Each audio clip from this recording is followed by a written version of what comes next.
स्पोरोकार्प का फटना क्या कहलाएगा, डाइहेंस कहलाता है। तो शुरू में हमने देखा था जो स्पोरोकार्प होता है, मार्सिलिया में जो स्पोरोकार्प प्रेजेंट होता है उसकी जो भीति रहती है, बाहर की जो वाल रहती है काफ़ी हार्ड वाल पाई जाती है।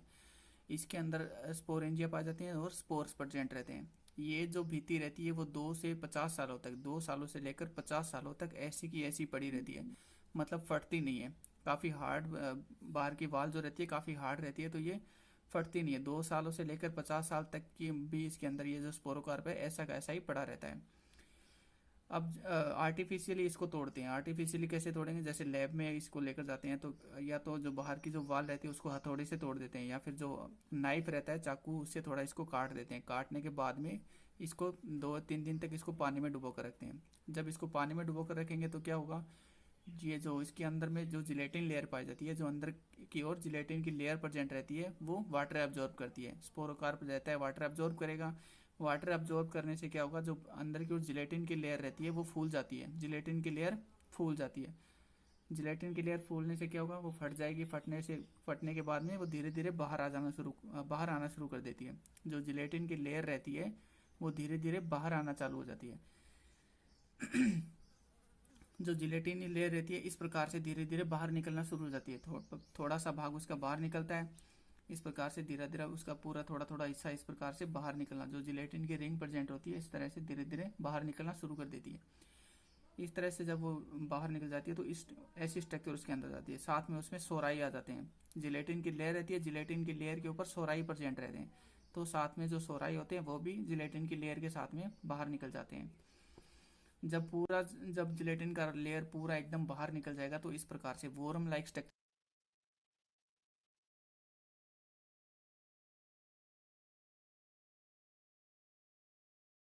उसकी बन जाती है। वोरम जिसे बोलते हैं कर्मी के आकार की स्ट्रक्चर बन जाती है, वोरम लाइक स्ट्रक्चर।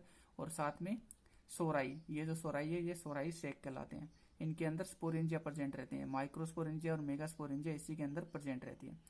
तो जिलेटिन की जब रिंग पूरी बाहर आ जाती है तो ये एक वर्मी लाइक, वर्म जैसे बोलते हैं, वर्म लाइक स्ट्रक्चर बना देती है, वर्मी के आकार की संरचना बना लेती है, जिसके अंदर सोराई प्रेजेंट रहती है, इसके अंदर स्पोरेंजिया। अब जैसे जैसे जिलेटिन की लेयर फटती है, वाटर एब्जॉर्ब करने से क्या होगा, जिलेटिन की लेयर फटेगी। जिलेटिन की लेयर के साथ साथ में ये जो सोराई रहते हैं ये भी वाटर एब्जॉर्ब करके फूल जाते हैं, इनकी भी जो लेयर होती है वो भी फट जाती है। वाटर एब्जॉर्ब करने से क्या होगा, जो सोराई होते हैं उनकी लेयर भी फट जाती है। फटने से जो मेगास्पोर और जो माइक्रोस्पोर होते हैं वो बाहर आ जाते हैं। जैसे ही ये सोराई फटेंगे तो माइक्रोस्पोर और जो मेगास्पोर रहते हैं वो भी साथ में इसी के बाहर निकल जाते हैं। ये एक माइक्रोस्पोर की स्ट्रक्चर है। माइक्रोस्पोर की स्ट्रक्चर इस प्रकार की होती है, 2 लेयर इसके अंदर प्रेजेंट रहती है। बाहर की जो स्ट्रक्चर होती है वो कांटेनुमा स्ट्रक्चर रहती है। बाहर की जो लेयर रहती है एक्जाइन कहलाती है। एक्जाइन के नीचे एक सिंपल लेयर प्रेजेंट रहती है जिसे एंटाइन बोलते हैं, एंटाइन। बीच में एक बड़ा न्यूक्लियस प्रेजेंट रहता है, केंद्रक पाया जाता है। साथ साथ में छोटे छोटे स्टार्च ग्रेन्स, स्टार्च के छोटे छोटे कण इसके अंदर प्रेजेंट रहते हैं। तो ये है माइक्रोस्पोर की स्ट्रक्चर। मेगास्पोर जो होता है वो माइक्रोस्पोर से थोड़ा बड़ा होता है। मेगास्पोर जो रहता है माइक्रोस्पोर से थोड़ा बड़ा होता है। इसके अंदर 4 लेयर प्रेजेंट पर रहती है। मेगास्पोर के अंदर 4 लेयर पाई जाती है। चारों लेयर के बारे में हम आगे पढ़ेंगे। एक बड़ा सा न्यूक्लियस रहता है। माइक्रोस्पोर जो होता है थोड़ा छोटा होता है, मेगास्पोर थोड़ा बड़ा रहता है। तो ये तो था डाइहेंस ऑफ स्पोरोकार्प। स्पोरोकार्प जो रहता है इस प्रकार से उसका स्फुटन होता है। इसके बाद में हम देखते हैं जर्मिनेशन। जो माइक्रोस्पोर बनते हैं उनमें जर्मिनेशन कैसे होता है। माइक्रोस्पोर जब जर्मिनेट होते हैं तो जर्मिनेशन करके क्या बनाते हैं, गेमेटोफाइट प्लांट बनाते हैं। गेमेटोफाइट बनेगा, मेल ऑर्गन बनता है माइक्रोस्पोर से। तो माइक्रोस्पोर की स्ट्रक्चर हमने अभी देखी थी। बाहर की लेयर एक्जाइन होती है, अंदर इंटाइन पाई जाती है, बीच में बड़ा न्यूक्लियस और स्टार्च के कण इसके अंदर प्रेजेंट रहते हैं। साथ में इसके अंदर थोड़ा साइटोप्लाज्म, कोशिका द्रव्य जो होता है वो भरा हुआ पाया जाता है। ये जो माइक्रोस्पोर रहता है इसका न्यूक्लियस, जो माइक्रोस्पोर रहता है ये भी वाटर एब्जॉर्ब करके क्या होता है, बाहर की लेयर इसकी फट जाएगी।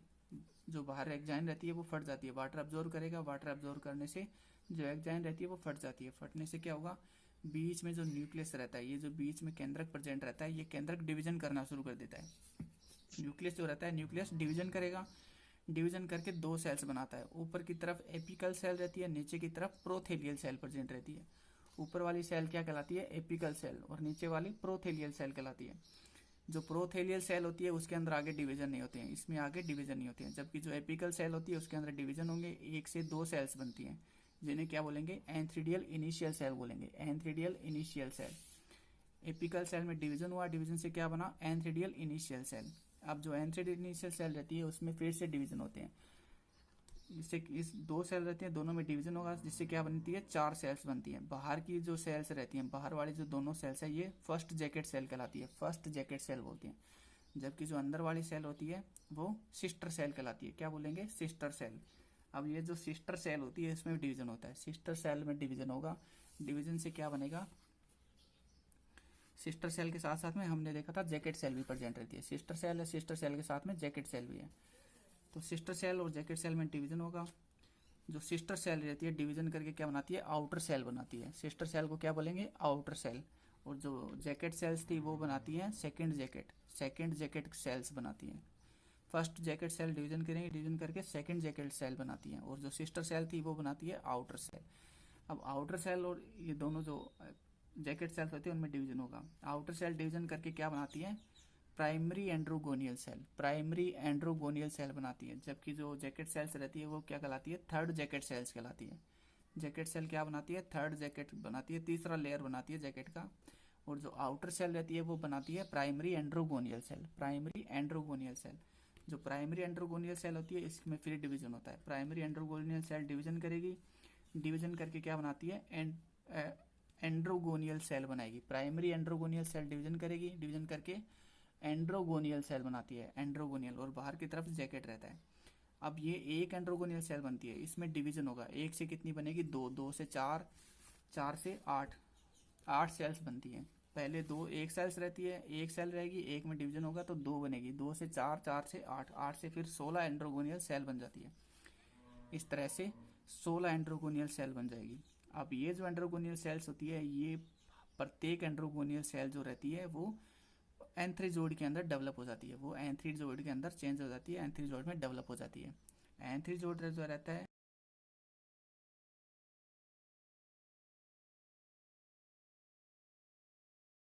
रहेगा, और इसके अंदर मल्टी फ्लैजिलेट होता है, बहुत सारी इसके अंदर फ्लैजिला प्रेजेंट रहती है। ये जो एंथ्रीजोइड है इस प्रकार के स्ट्रक्चर बना लेता है, स्पाइरली, पूरा स्पाइरली कोल्ड रहता है, बाहर की तरफ इसमें फ्लैजिला और एक छोटी सी एक बड़ी वेसल निकली रहती है, बीच में से एक बड़ी वेसल निकली रहती है। तो ये तो था माइक्रोस्पोर जो रहता है उसका डेवलपमेंट कैसे होता है। अब हम देखते हैं मेगास्पोर। मेगास्पोर जो मेगास्पोर होता है उसकी स्ट्रक्चर इस प्रकार से होती है, हमने देखा था मेगास्पोर में 4 लेयर प्रेजेंट होती है।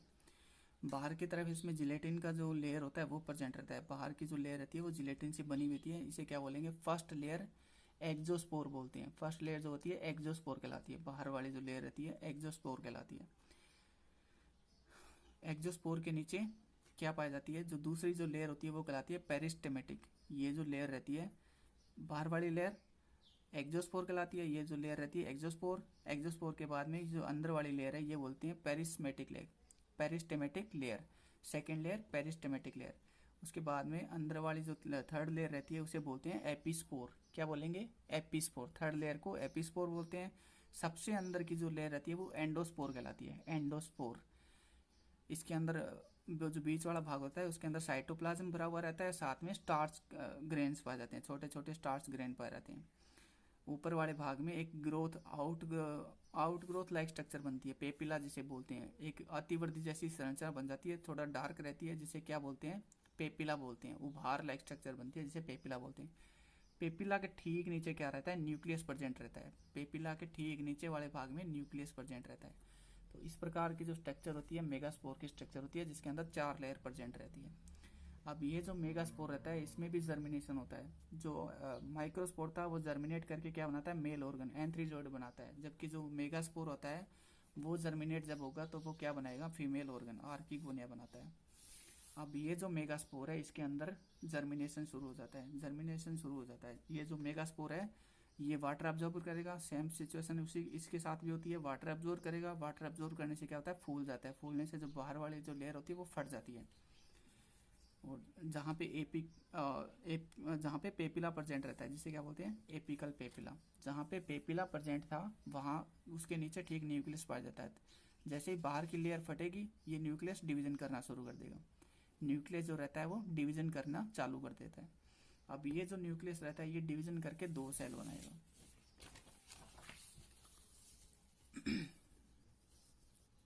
अब देखते हैं जर्मिनेशन ऑफ मेगास्पोर। पीछे हमने स्ट्रक्चर देखा था मेगास्पोर और उसके अंदर जर्मिनेशन देख रहे हैं। तो जो न्यूक्लियस था वो डिवीजन करके 2 सेल बनाएगा। जो ऊपर वाली सेल रहती है उसे अपर सेल बोलते हैं, नीचे वाली जो सेल रहती है उसे लोअर सेल या प्रोथेलियल सेल बोलेंगे। प्रोथेलियल सेल, ये जो सेल होती है प्रोथेलियल, ये न्यूट्रेटिव सेल होती है, न्यूट्रेटिव पोषण प्रदान करने का काम करती है। ऊपर की तरफ में जितनी सेल्स बनेंगी उनके लिए पोषण फूड मटेरियल प्रदान करने का काम कौन करेगा, प्रोथेलियल सेल करती है। प्रोथेलियल जो सेल होती है उसमें डिवीजन नहीं होते हैं, ऊपर वाली जो अपर सेल होती है उसी के अंदर ही डिवीजन होते हैं। अपर सेल में डिवीजन होगा, डिवीजन करके 2 सेल्स बनती हैं। एक सेल सिस्टर सेल कहलाती है और दूसरी लेटरल सेल कहलाती है। एक सेल को क्या बोलेंगे, सिस्टर सेल बोलेंगे, ये थोड़ी बड़ी रहती है, जबकि जो लेटरल सेल रहती है थोड़ी छोटी होती है। अब ये जो सिस्टर सेल है ये सेल डिवीजन करती है, सिस्टर सेल डिवीजन करेगी और क्या बनाती है, 3 कोशिकाएं बनती है। बाहर वाली जो सेल रहती है वो लेटरल सेल कहलाती है और एक सेंट्रल सेल बनती है। एक सेंट्रल सेल बनेगी और एक लेटरल सेल बनती है। बाहर वाली सेल क्या कहलाती है, लेटरल सेल, और ये मध्य वाली सेंट्रल सेल कहलाती है। अब सेंट्रल सेल जो रहती है वो डिवीजन करेगी। सेंट्रल सेल में डिवीजन होता है जिससे सेंट्रल सेल 2 भागों के अंदर डिवाइड हो जाती है। ये डिवीजन करेगी, डिवीजन करके 2 भागों के अंदर डिवाइड हो जाती है। एक सेल क्या कहलाती है, सेंट्रल सेल कहलाएगी, और नीचे वाली जो सेल बनेगी वो बेसल सेल कहलाती है, बेसल सेल।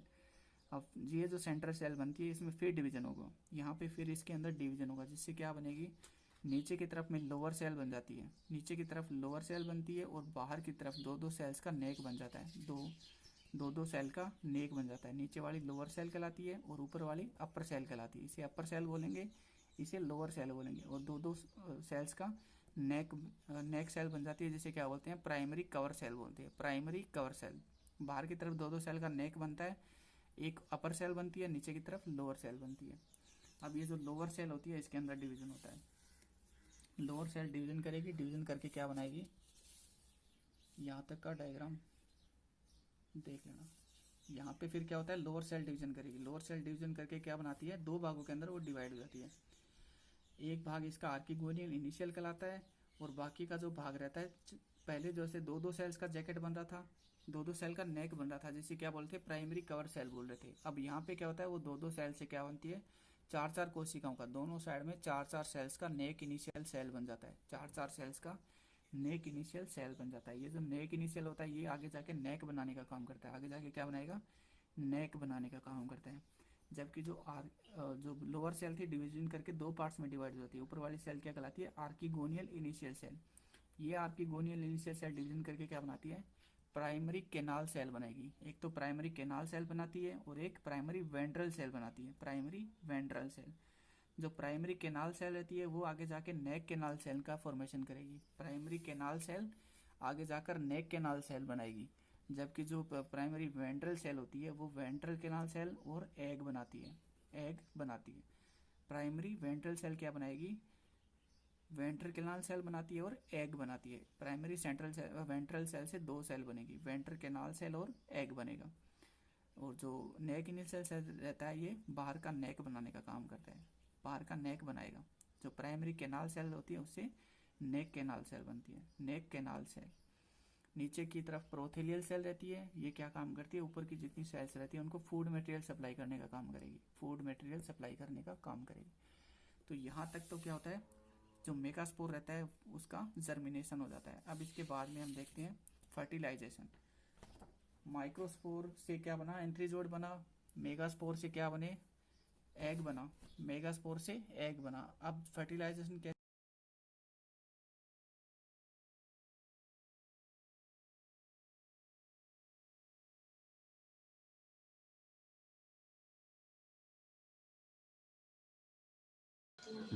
तर जे काही स्पोर या ठिकाणी मार्सिलियाच्या स्पोरोकार्पमध्ये तयार होत आहेत, या स्पोरोकार्पमध्ये 2 प्रकारचे स्पोर तयार होतात सुरुवातीला. एक आहे मायक्रोस्पोर आणि दुसरा आहे मेगास्पोर. तर मायक्रोस्पोर जो आहे तो जनरली या ठिकाणी मेल गॅमेट प्रोड्यूस करतो आणि मेगास्पोर जो आहे तो फिमेल गॅमेट प्रोड्यूस करणारा स्पोर आहे आणि यानुसार आपल्याला या ठिकाणी त्याचं रिप्रोडक्शन झालेलं आपल्याला पाहायला मिळतं. आता सुरुवातीच्या व्हिडिओमध्ये अगदी सोप्या शब्दामध्ये आणि डायग्रॅमॅटिकली तुम्हाला या ठिकाणी या मार्सिलियामध्ये स्पोरोकार्पमध्ये तयार होणारे स्पोर असतील, त्या स्पोरपासून कशा प्रकारे मेल गॅमेट्स तयार होतात, गॅमेटोफाईट कशा प्रकारे तयार होतो, हे अगदी सोप्या शब्दामध्ये तुम्हाला सांगण्याचा प्रयत्न या ठिकाणी केलेला आहे. यानंतर पहा, आपण शेवटची फेज आपण या ठिकाणी पाहणार आहोत की ज्या ठिकाणी जसं की आपण बघितलं बघा, जसं की या ठिकाणी स्पोरोकार्प तयार झालेला आहे, मॅच्युअर स्पोरोकार्प या ठिकाणी डेव्हलप झाला. या स्पोरोकार्पमध्ये जिलॅटिनस लेअर आहे आणि या जिलॅटिनस लेअरच्या मधोमध आपल्याला स्पोरॅन्जिया असलेले पाहायला मिळतात. या स्पोरॅन्जियामध्ये मग दोन प्रकारचे स्पोर आहेत, मेगास्पोर आणि मायक्रोस्पोर. मग आता हे जे काही स्पोरोकार्प आहेत, मला मगाशी व्हिडिओमध्ये देखील सांगितलं, पहा हा स्पोरोकार्प जो आहे हा अनेक वर्ष त्या ठिकाणी डॉर्मंट राहू शकतो. म्हणजे अगदी स्पोरोकार्प डेव्हलप झाल्या लगेच दुसऱ्या वर्षी तो त्या ठिकाणी जर्मिनेट होईल किंवा स्प्लिट होईल असं नाही. तर त्यामध्ये जवळपास कधी कधी 20 वर्ष, कधी कधी 25, तर कधी काही मार्सिलियाच्या स्पीसीजमध्ये 50 वर्षापर्यंत देखील हे स्पोरोकार्प जे आहेत हे अनब्रेकेबल त्या ठिकाणी राहतात. तोपर्यंत ते स्पोर जे आहेत ते व्हायबल असतात. आणि ज्या वेळेला हे स्पोरोकार्प ओपन होईल, त्या स्पोरोकार्प ओपन झाल्यानंतर त्यातनं हे जे काही जिलॅटिनस टिश्यू आहेत हे अशा बाहेर येतात. जिलॅटिनस टिश्यू अशी एक्सटेंड होईल आणि जिलॅटिनस टिश्यू एक्सटेंड झाली की नंतर मग आपले जे काही स्पोरॅन्जिया आहेत, हे स्पोरॅन्जिया या जिलॅटिनस टिश्यूच्या या बेल्टवरती डेव्हलप झालेले आपल्याला दिसतील. हां, जिलॅटिनस रिंगवरती हे जे काय आहे ते सोराय डेव्हलप झालेले आपल्याला दिसतील. या सोरायमध्ये दोन प्रकारचे स्पोर आहेत, मग मायक्रोस्पोर आणि मेगास्पोर. ओके. मग त्यानंतर या प्रकारे हे स्पोरॅन्जिया आतमध्ये डेव्हलप होतात आणि स्पोरॅन्जिया डेव्हलप झाल्यानंतर त्या स्पोरॅन्जियापासून त्या स्पोरॅन्जियामध्ये मेगास्पोर आहे आणि मायक्रोस्पोर आहे. त्यापैकी फिमेल गॅमेटोफाईट जो आहे हा या स्पोरपासून तयार झालेला आपल्याला पाहायला. मेगास्पोरचं स्ट्रक्चर जर पाहिलं तुम्ही, you can observe the somewhat oval structure which has opening और you may say neck, right. एक बाजूला असं एक हेड लाईक रिजन आपल्या या ठिकाणी यावरती पाहायला मिळतो. हा आहे फिमेल गॅमेटोफाईट. मग मेल गॅमेटोफाईट जो आहे तो मेल गॅमेटोफाईट कशा प्रकारे डेव्हलप होणार आहे, मग सांगितलं तुम्हाला की जे काही सुरुवातीला मायक्रोस्पोर आहे, या मायक्रोस्पोरचं काय होणार आहे, मल्टिप्लिकेशन होणार आहे. मायक्रोस्पोर या ठिकाणी डिव्हाइड होणार आहे. अनेक मायक्रोस्पोर्स या ठिकाणी डिव्हाइड होऊन अनेक यापासून सेल्स तयार होतील. बरोबर. या अशा सेल ज्या काही तयार होतील, या प्रत्येक सेलवरती पुन्हा त्यावरती सेल वॉल या ठिकाणी फॉर्म होईल आणि अल्टिमेटली या प्रत्येक सेलपासून अशा प्रकारे अँथ्रेझॉइड्स या ठिकाणी तयार झालेले आपल्याला दिसतील. मग सिंगल अँथ्रेझॉइड जर बघितलं आपण, ई मॅच्युअर अँथ्रेझॉइड जो काही असतो, या ई मॅच्युअर अँथ्रेझॉइडमध्ये अशाला सुरुवातीला आपल्याला पहिला जो काही पार्ट आहे तो असा असा कॉइलिंग झालेला आपल्याला पाहायला मिळतो. हां, आणि शेवटी मात्र त्यावरती अशा प्रकारची एक व्हेसिकल, एक बलून लाईक स्ट्रक्चर त्यावरती पाहायला मिळतं. त्या व्हेसिकलवरती हा गुंडाळलेला आहे असं दिसतं सुरुवात.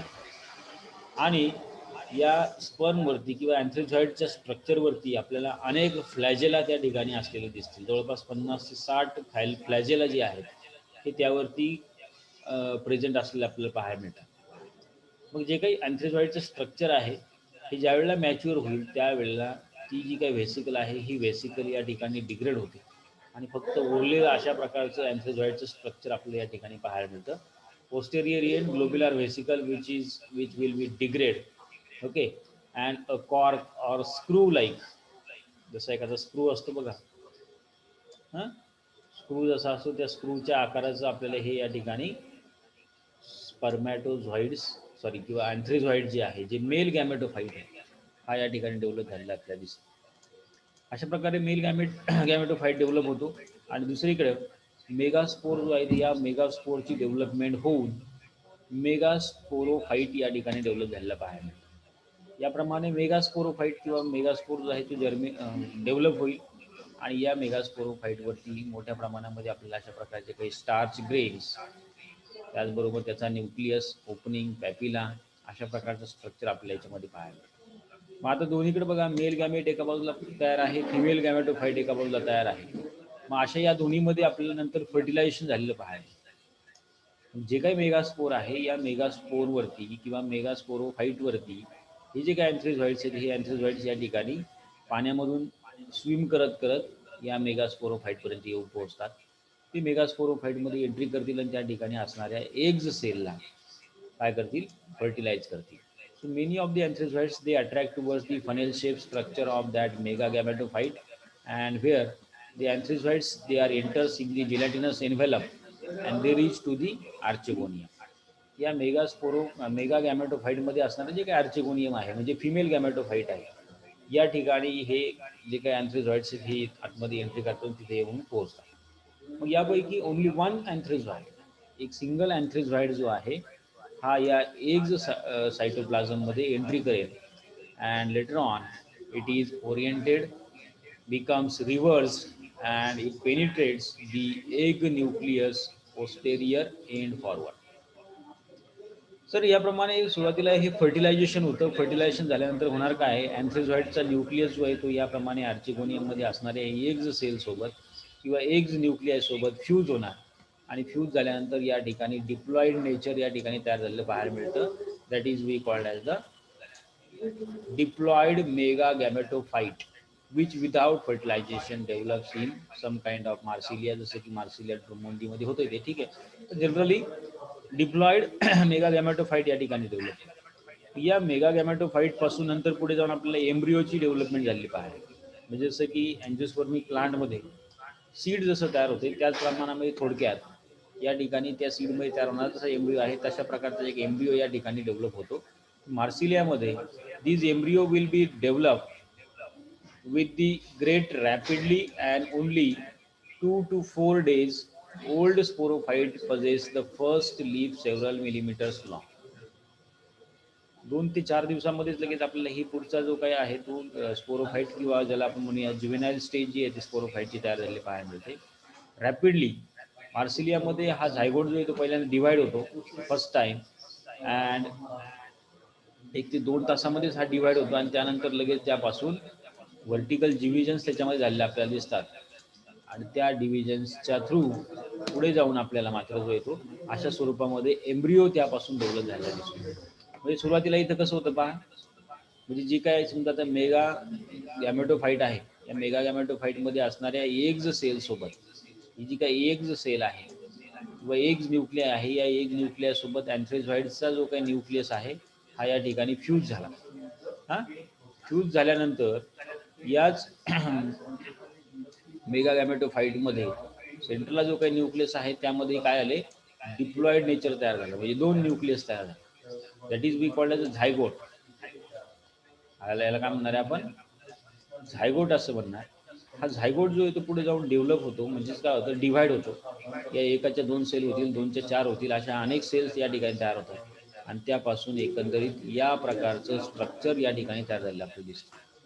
याप्रमाणे एम्ब्रिओ या ठिकाणी मार्सिलियाचा एम्ब्रिओ त्या मेगा गॅमेटोफाईटमध्येच तयार होईल की ज्यामध्ये काय काय दिसणार आहे तुम्हाला, की ज्यामध्ये पहा इथं बेसला जसं स्पोरोकार्प आहे याप्रमाणे असे हेअर लाईक रायझॉइड्स त्यावरती डेव्हलप झालेले दिसतील. थोडासा हा पार्ट जो आहे तो हा नंतर पुढे जाऊन स्टेममध्ये डेव्हलप होणार आहे. नंतर वरती कॉलेप्ट्रा किंवा कॉटलिडॉन्स अशा प्रकारचं स्ट्रक्चर आपल्याला याच्यापासून डेव्हलप होईल. म्हणजे पुढे जाऊन काय होणार आहे, अशा प्रकारची असा हा वेल या ठिकाणी किंवा थोडक्यात मार्सिलियाचं जे काही प्लांटचं स्पोरोफायटिक स्ट्रक्चर आहे हे या ठिकाणी डेव्हलप झालेलं आपल्याला पाहायला मिळेल. असं डेव्हलप होत जाईल आणि नंतर मग त्याच्या नोडला या ठिकाणी पुन्हा सर्सिनेट व्हर्नेशनच्या थ्रू असे या ठिकाणी नंतर लीव्ज आलेले आपल्याला दिसतील, बरोबर. आणि नंतर मग ज्यावेळेला मॅच्युअर होईल तेव्हा याच्या या लिफ पेटिओलच्या बेसला याप्रमाणे काय येईल, स्पोरोकार्प पुन्हा डेव्हलप होईल. So thereafter, 2 daughter cells they divide vertically in plane appendicular to that of the first division, and 4 cell embryo will be firstly formed. Now, in these 2 sister cells of outer side develop into cotyledons and stem, as well as other 2 inner sides develop into the foot and root of this embryo. तर थोडक्यात लक्षात घ्या की या mega गॅमेटोफाईट fertilised mega गॅमेटोफाईटचं रूपांतर एम्ब्रिओमध्ये झालंय आणि मग त्यानंतर मग आपल्याला याप्रमाणे या मार्सिलियाची लाईफ सायकल जी आहे ही लाईफ सायकल आपल्याला कंप्लीट झालेली आपल्याला पाहायला काय दिसणार आहे बघा. याच्यामध्ये तुम्हाला नसते काल आपण डिस्कशन केलं, पुन्हा एकदा पहा व्यवस्थित कशा प्रकारे मार्सिलियामध्ये आपल्याला पुढे जे आहे ते पुढे आपल्याला त्याचं पुन्हा स्पोरोफाईट डेव्हलप झाला कशा प्रकारे पाहायला. इन अँड जनरल बघा आपल्याला काय दिसणार आहे. जनरली सुरुवातीला आपल्याला मार्सिलिया जो आहे तो याप्रमाणे ह्या स्पोरोफायटिक कंडिशनमध्ये दिसणार. एन्व्हायरमेंटमध्ये अशा कंडिशनमध्ये आपल्याला दिसतो. मग या कंडिशनमध्ये तो मॅच्युअर झाल्यानंतर त्याच्या इथं बेसला या प्रकारचे काय येतात, स्पोरोकार्प येतात. स्पोरोकार्प जे आहे ते साधारणतः स्पोरोकार्पचं स्ट्रक्चर याप्रमाणे आहे की नाही. याप्रमाणे स्पोरोकार्प या ठिकाणी डेव्हलप होते. स्पोरोकार्पमध्ये काय आहे, मग स्पोरोकार्पमध्ये जिलॅटिनस टिश्यू आहे, तर त्याच्या आतमध्ये सेंटरला या प्रकारच्या स्पोरॅन्जिया. या स्पोरॅन्जियामध्ये दोन प्रकारचे स्पोर या ठिकाणी तयार होतात. एक आहे मेगास्पोर, दुसरं आहे मायक्रोस्पोर. तर मग या प्रकारचे हे जे काही स्पोरॅन्जिया आहेत, या स्पोरॅन्जियामध्ये मेगास्पोर मदर सेल्स आहेत, त्यापासून अनेक मेगास्पोर तयार होतील. याप्रमाणे या मेगास्पोरोफिलमध्ये मायक्रोस्पोर मदर सेल आहेत, त्यापासून मायक्रोस्पोर तयार होतील. सो आफ्टर मिओसिस याप्रमाणे मेगास्पोर आणि मायक्रोस्पोर असे या ठिकाणी स्पोर तयार होतात. मग नंतर हे स्पोर जे आहेत हे स्पोर नंतर जाऊन काय होतात, जर्मिनेट होतात. आणि जर्मिनेशन झाल्यानंतर जसं की मायक्रोस्पोरचं जर्मिनेशन होऊन किंवा त्याच्यानंतर त्याचं डिवायडेशन होऊन त्यापासून या प्रकारचा अँथ्रेझॉइड या ठिकाणी तयार होतो. सेम वे इकडं मेगास्पोर मदर सेलपासून जे काही मेगास्पोर या ठिकाणी तयार होणार आहे, त्या मेगास्पोरचं मिओटिक डिव्हिजन होईल. डिव्हिजन होऊन याप्रमाणे फिमेल गॅमॅटोफाईट किंवा मेगा गॅमॅटोफाईट या ठिकाणी तयार होईल. आणि त्यापासून पुढे नंतर पुढे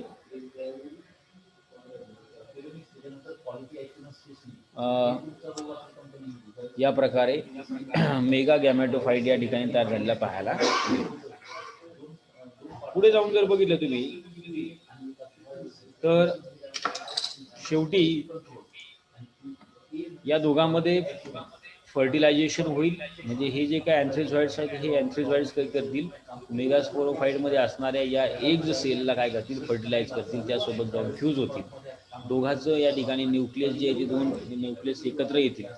आणि एकत्र आल्यानंतर त्यापासून या ठिकाणी पहिली जी काही सेल डिप्लॉइड सेल जी काही तयार होते, 2n नंबर ज्याला आपण म्हणूया, डिप्लॉइड नंबर ऑफ क्रोमोझोम्स ज्यामध्ये आहे, अशा प्रकारच्या सेलला म्हटलं आपण झायगॉट. काय म्हटलं, झायगोट असं म्हटलं. आणि हा झायगोट जो आहे तो नंतर पुढे जाऊन डेव्हलप होतो. झायगोटचं डिव्हिजन होईल, रिडिव्हिजन होईल आणि त्यापासून थोडक्यात एम्ब्रिओ या ठिकाणी तयार होतो. मग हा एम्ब्रिओ जो आहे हा एम्ब्रिओ नंतर पुढे जाऊन हळूहळू मॅच्युअर स्पोरोफाईटमध्ये डेव्हलप झालेला आपल्याला दिसतो, आहे की नाही. स्पोरोफाईट यापासून डेव्हलप होईल आणि अशा पद्धतीने याची लाईफ सायकल जी आहे ती ही रेग्युलेट होत असते. मग ही स्पोरोफायटिक जी काही फेज आहे ही साधारणतः 2x म्हणजे डिप्लॉइड फेज आहे आणि गॅमेटोफायटिक फेज जी आहे ती हॅप्लॉइड फेज. बरोबर. अशा प्रकारचं अल्टरनेशन ऑफ जनरेशन आपल्याला या मार्सिलियाच्या रिप्रोडक्शनमध्ये झालेलं पाहायला मिळेल. दुसरं एक लाईफ सायकल बघा आपल्याला, त्या लाईफ सायकलमध्ये देखील आपल्याला याप्रमाणे सिम्पली आपल्याला बघता येतं, म्हणजे ऑब्झर्व करता येईल. पहा तुम्हाला की जसं की यामध्ये पहा हे मार्सिलिया स्पोरोफाईट आहे, 2n नंबर म्हणजे डिप्लॉइड मार्सिलिया स्पोरोफाईट. या स्पोरोफाईटच्या बेसला याप्रमाणे स्पोरेंजिया किंवा स्पोरोकार्प डेव्हलप झालाय. हा स्पोरोकार्प ज्या वेळेला मॅच्युअर होईल तो फॉल डाऊन होईल आणि नंतर ज्या वेळेला स्प्लिट होईल, उघडला जाईल. ते उघडल्यानंतर त्यातनं अशा प्रकारची जिलॅटिनस मटेरियल जे आहे त्याच्या सहित हे सगळं काही स्पोरॅन्जिया जी आहे ते त्यातनं बाहेर पडते. त्यामध्ये काय आहे, मेगास्पोरॅन्जियम आहे आणि मायक्रोस्पोरॅन्जियम, की नाही. स्पोरोकार्पमध्ये काय आहे, मेगास्पोरॅन्जियम आणि मायक्रोस्पोरॅन्जियम आहे. मायक्रोस्पोरॅन्जियम पासून मायक्रोस्पोर मदर सेल आहेत, त्यापासून मायक्रोस्पोर तयार होतील. थोडक्यात मेगास्पोरॅन्जियम मध्ये मेगास्पोर तयार होतील. या प्रकारे त्याचं स्ट्रक्चर आहे. मग मेगास्पोर जो आहे तो पुढे जाऊन याप्रमाणे मेल गॅमेटोफाईटमध्ये डेव्हलप होतो आणि त्यापासून अँथ्रेझॉइड्स तयार झालेले आपल्याला दिसतात. These type of anthrazoids will be formed from the germination of that microspore. हे जर्मिनेट होतात, डायरेक्टली नाही तयार होत, पण याचं जर्मिनेशन होतं. त्याचप्रमाणे मेगास्पोर देखील जर्मिनेट होईल, त्यापासून फिमेल गॅमेटोफाईट तयार होईल आणि या फिमेल गॅमेटोफाईटमध्ये आतमध्ये काय आहे, आर्चेगोनियम. ज्या आर्चेगोनियममध्ये सेंटरला आहे एग न्यूक्लिया आहे, एग न्यूक्लिया आहे. आणि हा एग न्यूक्लिया आहे आणि अँथ्रेझॉइड्स या दोनांमध्ये फर्टिलायझेशन होईल. किंवा हे जे काही अँथ्रेझॉइड्स आहेत हे अँथ्रेझॉइड्स या ठिकाणी या आर्चिगोनियम थ्रू एंट्री करतील आणि आतमध्ये जाऊन या एन्थ्रिडियम मध्ये असणारा जो काही मेल गॅमेट आहे किंवा मेल न्यूक्लिय आहे हा या ठिकाणी एक न्यूक्लियाला काय करेल, फ्यूज करेल आणि फ्युजन झाल्यानंतर या ठिकाणी जी काही डिप्लॉइड सेल तयार होईल त्याला म्हणलं आपण झायगॉट. अशा प्रमाणे डिप्लॉइड झायगॉट या ठिकाणी तयार होतो. हा झायगोट नंतर पुढे डेव्हलप होत जातो आणि त्यापासून ऍक्च्युअली आपल्याला एम्ब्रिओ फॉर्म झालेला आपल्याला दिसतो. आणि मग अल्टिमेटली हा एम्ब्रिओ हळूहळू पुढे डेव्हलप होतो आणि पुन्हा याप्रमाणे स्पोरोफायटिक मार्सिलियाची जी काही प्लांट बॉडी आहे ही तयार झालेली आपल्याला दिसते. अशा प्रकारे ही सगळं काही लाईफ सायकल आपल्याला या मार्सिलियामध्ये पाहायला मिळते, लक्षात घ्या. हा, तर फक्त याची लाईफ सायकल जी आहे ती थोडीशी जरा वेगळी आहे. सुरुवातीला स्पोरोफायटिक प्लांट या ठिकाणी आपल्याला तयार झालेलं पाहायला मिळतं. तर तिथून जर सुरुवात केली आपण, त्यावरती जे काही स्पोरोकार्प आहे त्या स्पोरोकार्पमध्ये डायरेक्टली स्पोर तयार होत नाहीत किंवा जे काही स्पोर जे जर्मिनेट होऊन डायरेक्टली पुन्हा प्लांट तयार होईल असं नाही प्रकार. हे स्पोरोकार्प जे आहे त्यामध्ये स्पोर आहेत आणि ते स्पोर पुन्हा जर्मिनेट होऊन त्यापासून गॅमेटोफाइट तयार होतात. सो एक छोटीशी फेज आपल्याला या ठिकाणी गॅमेटोफायटिक फेज जी आहे ही तयार झालेली आपल्याला पाहायला मिळते. Okay, so it also shows the alternation of generation. म्हणजे एक जनरेशन जे आहे ते स्पोरोफायटिक जनरेशन आहे, जे आकारानं मोठं असतं, आपल्या डोळ्याला दिसू शकतं. अशा प्रकारची फेज आपल्याला या प्लांटमध्ये दिसते. आणि दुसरी जी काही फेज आहे ती आहे गॅमेटोफायटिक फेज. ठीक आहे, अशाप्रमाणे हे सर्व काही आहे मार्सिलियाचं आपण या पद्धतीने त्याची लाईफ सायकल वगैरे सगळे काही कंप्लीट केलेली आहे. आता यामध्ये पहा, तुम्हाला एक मला शेवटी आणखीन एक सांगायचं, शेवटचे 5 मिनिटं उरलेत. तुम्हाला एक महत्त्वाची सूचना सांगतो की तुम्हाला मी मगाशी ग्रुपवरती पहा ग्रुपवरती एक PDF पॉम्पलेट आपलं टाकला असेल. त्या पॉम्पलेटमध्ये तुम्ही वाचलं असेल की लोणार विज्ञान महोत्सव. ठीक आहे, तर मित्रांनो एक लक्षात घ्या, आपल्या महाविद्यालयाकडनं सायन्स डेच्या निमित्तानं दरवर्षी सायन्स डे जो असतो आपला, सायन्स डे जो आहे नॅशनल सायन्स डे, या सायन्स डेच्या निमित्तानं दरवर्षी राष्ट्रीय लोणार विज्ञान महोत्सव साजरा केला जातो. ठीक आहे, तर हा राष्ट्रीय विज्ञान महोत्सव जो आहे आता हा ह्या वर्षी आपण ऑनलाईन आयोजन करण्याचा आपल्याला विचार आहे. ऑनलाईन याचं आयोजन होणार आहे की ज्यामध्ये तुम्ही सर्व विद्यार्थी याच्यामध्ये पार्टिसिपेट होऊ शकता. आणि या 2 ज्या काही स्पर्धा आहेत या विज्ञान महोत्सवाच्या निमित्तानं, जसं निबंध स्पर्धा आहे, चित्रकला किंवा मॉडेल किंवा रांगोळी, अशा ह्या 3 ॲक्टिव्हिटीच्या माध्यमातून तुम्ही या स्पर्धेमध्ये भाग घेऊ शकता. काय करायचं तुम्हाला पहा, लोणार सरोवर आहे आपल्या इकडचं, आपल्याला अभिमान आहे लोणार सरोवर आपल्या बाजूलाच आहे ते. या लोणार सरोवराचं संवर्धन कशा प्रकारे होईल, लोणार सरोवराचा विकास कशा प्रकारे होईल, ही कॉन्सेप्ट धरून तुम्हाला त्याच्यावरती निबंध लिहायचा आहे. किंवा तुमच्या कल्पनेतील लोणार सरोवर कसं असावं या विषयावरती तुम्हाला त्याच्याबद्दलचं चित्र काढायचंय किंवा मॉडेल तयार करायचे किंवा रांगोळी काढायची. आणि ही काढत असताना तुम्हाला एक छोटासा 5-10 मिनिटाचा व्हिडिओ त्याचा तयार करायचा आणि हा व्हिडिओ तयार करून तुम्हाला या स्पर्धेमध्ये सहभागी व्हायचं. निबंध सुद्धा लिहित असताना निबंध लिहायचा आहे, निबंधाचे ते फोटो काढून तुम्हाला मग या स्पर्धेमध्ये सहभागी व्हायचं. तर सुरुवातीला काय करा, तुम्ही प्रत्येकानं या लोणार विज्ञान महोत्सवाची इथं खाली या पॉम्पलेटच्या खाली काय दिलेली आहे, लिंक दिलेली आहे पहा, रजिस्ट्रेशनची लिंक दिलेली आहे. ऑनलाईन रजिस्ट्रेशन करायचं आहे. प्रत्येकानं पहिल्यांदा रजिस्ट्रेशन करा. तुमच्या इच्छेनुसार या प्रत्येक स्पर्धेमध्ये तुम्ही प्रत्येकानं सहभागी व्हा. एक पुढच्या 2-3 दिवसामध्ये तुम्ही घर बसल्या, तुम्हाला भरपूर वेळ आहे. तुमच्या कल्पनेतनं लोणार सरोवर कसं असावं हे याच्याबद्दलचं तुम्ही चित्र काढू शकता किंवा मॉडेल तयार करू शकता किंवा रांगोळी काढू शकता. सोपं आहे पहा. आणि यातनं बेस्ट जे काही कोणी ॲक्टिव्हिटीमध्ये असेल त्याला याप्रमाणे 3 बक्षिसं या ठिकाणी रोख दिली जातील. प्रत्येक स्पर्धेसाठी, म्हणजे निबंध स्पर्धेसाठी देखील 3 बक्षिसं आहेत आणि चित्रकला स्पर्धेसाठी देखील 3 बक्षिसं आहेत. यामध्ये प्रथम बक्षीस असणारे तुम्हाला 3,000 रुपयाचं, दुसरं बक्षीस असणारे 2,000 रुपयाचं आणि तिसरं असणारे 1,000 रुपयाचं. कमी नाही आहे बक्षीस, त्यामुळं चांगलं बक्षीस आपलं मिळवण्यासाठी आपल्याला चांगलं काहीतरी ॲक्टिव्हिटी करावं लागेल. तर तुम्ही काय करा, पहिल्यांदा याप्रमाणे तुम्ही याच्यामध्ये रजिस्ट्रेशन करा. ते पॉम्पलेट नीट व्यवस्थित वाचा. या महिन्याच्या 25 तारखेला 25 फेब्रुवारी 2021ला आपण या 4थ्या राज्यस्तरीय लोणार विज्ञान महोत्सवाचं आयोजन केलेलं आहे. ते पण ऑनलाईन आहे. म्हणजे तुम्हाला घर बसल्या फक्त यूट्यूबवरती हा कार्यक्रम ऐकायचा आहे, पण त्याच्या अगोदर या स्पर्धेमध्ये भाग घ्यायचा आहे. आणि स्पर्धेमध्ये भाग घेतल्यानंतर तुम्हाला त्याचं इव्हॅल्युएशन केलं जाईल आणि त्यानुसार तुम्ही जर काही समजा त्यामध्ये आला तर तुम्हाला त्याचं पारितोषिक देखील मिळेल. आता यामध्ये प्रत्येकानं जर रजिस्ट्रेशन केलं तर प्रत्येकाला त्याचं सर्टिफिकेट मिळणार. ई सर्टिफिकेट ज्याला आपण म्हणतो, हे तुमच्या याच्यावरती तुम्हाला सहभागाचं ई सर्टिफिकेट तुम्हाला प्रत्येकाला मिळणार आहे. तर विषय नीट लक्षात घ्या. स्पर्धेसाठी 2 विषय बघा, म्हणजे 2 प्रकारची स्पर्धा आहे. एक आहे निबंध स्पर्धा आणि दुसरी आहे चित्रकला, मॉडेल किंवा रांगोळी स्पर्धा. त्यातनं आपल्या लोणार सरोवराच्या बाबतीतली जे काय आहे हे तुम्हाला त्या ठिकाणी दाखवायचं. याचबरोबर बघा, काही जण समजा वक्ते असतील, काहींना समजा भाषण करायची जर काय आवड असेल, म्हणजे तुम्ही असू द्या किंवा घरातले तुम्ही कुणी जाणकार असू द्या, ज्यांना लोणार सरोवराबद्दल चांगली माहिती आहे, त्यांनी काय करायचं, या ठिकाणी लोणार सरोवराचा विकास आराखडा कसा असावा यावरती एक 10 मिनिटाचं स्पीच व्हिडिओ रेकॉर्ड करून आपल्याला या ठिकाणी पाठवायचं. मग हे व्हिडिओ या ठिकाणी पाठवत असताना समजा जर काय तसे सेंड होत नसतील तर तुम्ही काय करा, यूट्यूबच्या माध्यमातून म्हणजे यूट्यूबवरती अपलोड करा आणि त्याची लिंक या ठिकाणी शेअर करा. तर हे पॉम्पलेट जरा व्यवस्थित वाचा, त्यावरती सर्व काही अटी शर्ती काय असतील, नियम सर्व काही दिलेले आहे. काही अडचण असेल तर प्रत्येकाने वाटलं असेल, ज्याला कोणी अडचण असेल त्यांनी फोन करा आणि एवढ्या या 2 दिवसामध्ये यासाठी तयार राहा. तुमच्यातले जास्तीत जास्त पार्टिसिपेंट, जास्तीत जास्त विद्यार्थी याच्यामध्ये पार्टिसिपेट करतील अशी आम्हाला आशा आहे. ठीक आहे, पल्लवी जमेल ना? आदिती, पल्लवी, अश्विनी, मंगेश, ओम सुरुशे, ऐकताय का रे? शुभम आडे, शुभम सुरुशे, ऐकतो सर. ऐकताय ना? ठीक आहे. ते काय करा, आता आपली मीटिंग संपेल म्हणा, पण तुम्ही ते हो सर, पॉम्पलेट वाचा आणि आपण उद्या वाटलं डिस्कशन करू. तुमच्या हो सर. डोक्यामध्ये काय आणखी येते काय नाही ते